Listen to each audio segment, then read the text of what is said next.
Morning muli mga kababayan, ay ating ulit pakinggan itong isang ekspertong abogado regarding po dun sa star witness ni Marcolita mga kababayan. Pakinggan natin ang kanyang paliwanag. Sana hindi tayo makapiright ni Attorney Bueno. Sana huwag mo akong i-copyright. Ako isang maliit na vlogger lamang at nagsisimula mga attorney. Pakinggan natin ang kanyang paliwanag mga kababayan. Ito ba yung star witness ni Marcolita, ni Senador Marcolita, ay isang tunay o isang peke, o isang genuine itong, o isang kupal itong star witness ni Marcolita? Si Marcolita kaya ay mayroong nilabag na batas sa ating konstitusyon o sa batas ng mga senado, kasi ang representang ang kanyang ginpresentang witness ay makikita mo mga kababayan ay binabasa pero mali-mali. Tapos yun nga po, ang kanyang affidavit ay fake daw, sabi po nila, kaya ganun ang nangyayari. So sana meron kayong papapanagutan itong ating senador na si Marcolita. Pakinggan natin ang paliwanag ni Attorney Bueno mga kababayan. Buenos dias, buenos tardes mga amigos, mga amigas, sa aking mga kayubi sa Usapang Balas. Magandang araw po sa inyong lahat. Ako po ang inyong lingkod, Attorney Rene Bueno. Hello Attorney, good Ngayon morning. po ay talakayin natin na isang komplikadong legal na tanong. Yan. Anong mga posibleng legal na responsibilidad pwedeng harapin ang ating magiting na senador na si Rodante Marcolita, kung saan nagpakita siya ng isang peking saksi, Yun. peking affidavit, maling testimonya sa isang pagdinig ng Senado tungkol sa mga programa sa pagkontrol ng baha. Hindi ito isang simpleng usapin. Mayroon itong ilang magkakaugnay na legal na konsepto. May commercial pa mga kababayan. Pabayaan muna natin si Atty. Sa commercial niya. Ayan na. Meron pananagutan dito ang mambabatas na nagpipresenta ng maling impormasyon or peking testigo. Yun. Isang Unang-una, batas kaya yun, Atty. kailangan nating isaalang-alang ang legal na kahulugan ng isang peking saksi at maling testimonya. Alam kaya ni Senator Marcolita na nagpapakita siya sa Senado ng isang taong nagsisinungaling o magsisinungaling o magpapakita ng gawa-gawang ebidensya? Invento files ang ginawa. Yan ang mahalagang tanong. Ngayon, Kaya nga Atty. Invento files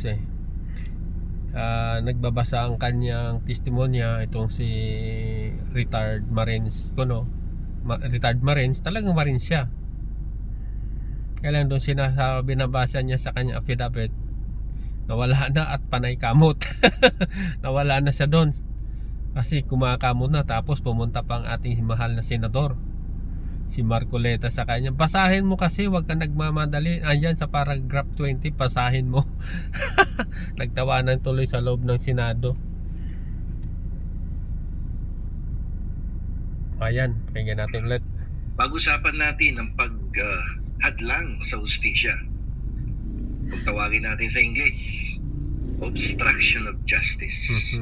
Dito tayo makinig mga Kung kababayan. alam ni Senator Marcolita na magsisinungaling ang saksi o na ang affidavit ay gawa-gawa lamang Gawa. at ang kanyang intensyon ay iligawan Senado at sirain o impluwensyahan ang pagdinig, Kaya nga maaari itong mahulog sa ilalim ng paghadlang sa hustisya. Ang paghadlang sa hustisya ay isang malawak na termino. Ngunit karaniwang nangangahulugan ito ng panghihimasok sa wastong pangangasiwa ng batas. Akto lang ng panliligaw eh. Trabaho yan ng aso eh.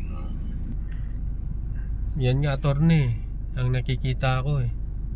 May sabit nga may sabit nga ito si Marcoleta, si Senador Marcoleta sa kanyang ginawa. Kasi nga nag-represent siya ng faking witness. Tapos pilit na sinasabit si Speaker Martin Romualdez sa flood control para isabit din nila ang ating mahal na Pangulo na si PBBM. Iyon po ang nakikita kong puntos, mga kababayan, na ginagawa ni Marcoleta para isapit ang ating mahal na Pangulo doon sa flood control. Yun nga ang binanggit ni Amy pa eh. Parang ito si Amy talagang nakakainis din eh, na wala daw big fish pa, wala pang big fish. Pusa doon sa kanto, di ba? So pagkatapos ay mayroong issue ng perjury at subornation of perjury. Ang perjury ay pagsisinungaling sa ilalim ng panunumpa. Ang subornation of perjury ay pagkumbinsi sa ibang tao na magsinungaling sa ilalim ng panunumpa.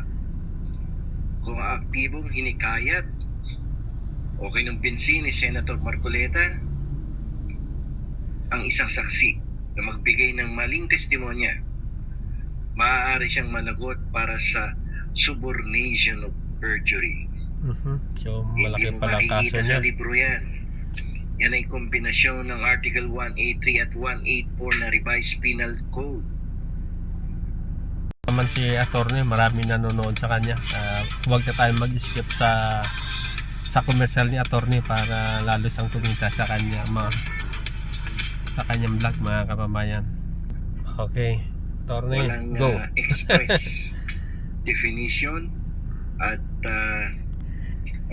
pagkakatalaga ng batas na yan sa Penal Code. Ang affidavit ay isa pang mahalagang bahagi. Ang affidavit ay isang sinumpaang pahayag.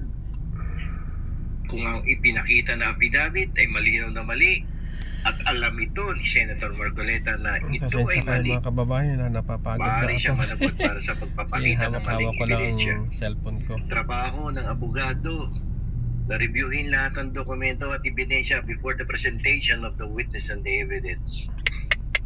Pag di mo alam yan eng-eng ka. Mahalaga rin na tandaan na ayon kay Marcoleta, hindi kinakailangan ng Blue Ribbon Panel na tubuyin kung nagsisinungaling ang mga resource persons. Hindi ba kailangan yon? Grabe. Dahil ang responsibilidad na yun ay nakasalalay sa korte. Sa korte lang. Any administrative, legislative, quasi-judicial body, kailangan mo nung ayusin yan. Sinabi niya na tatanggapin ng panel ang anumang pahayag mula sa isang saksi sa pag-unawa na anumang sasabihin nila ay dapat ang katotohanan. Ngayon, habang totoo na ang mga korte, ang huling nagpapasya sa pagkakasala, ang pananaw na ito mula kay Senator Marcoleta ay nagdudulot ng malaking pag-aalala tungkol sa panel ng Senado sa mga pagdinig. Pwede yung sinasabi ni Rodante Marcoleta, magkakaroon ka ng pananagutan, hindi lamang sa ilalim ng batas, kundi sa ilalim ng conduct at standards of professionalism dyan sa Senado.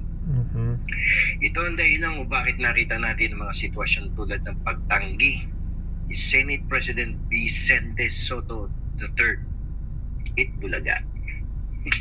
Dalagdaan ng rekomendasyon ni Senator Rodante Marcoleta na tanggapin sina Sara at Carly Diskaya sa programa ng proteksyon ng saksi. So nakita natin, mga kababayan, talagang maling-mali ang ginawa ni Rodante Marcoleta sa Senado. Sana masampa ng kaso ito ating senador. Nagre-represent ng peking witnesses kasi gusto lang idiin si Romualdez, at sa aking pananaw ay gusto ring idiin isama ang ating mahal na Pangulo. So kitang kita, mga kababayan, na talagang ito si Marcoleta ay hindi po sa bayan natin kundi isa-isa lang sa mga Duterte lang talaga siya, mga kababayan. O siya, sige mga kababayan, ingat po tayo uli sa ating hanap buhay. God bless us all. Sana attorney, wag mo akong i-copyright ha, attorney. Maraming salamat na nakakuha kami ng mga about sa batas, sa konstitusyon. Maraming salamat sa inyong informasyon na nakatulong sa mamamayang Pilipino. God bless us all.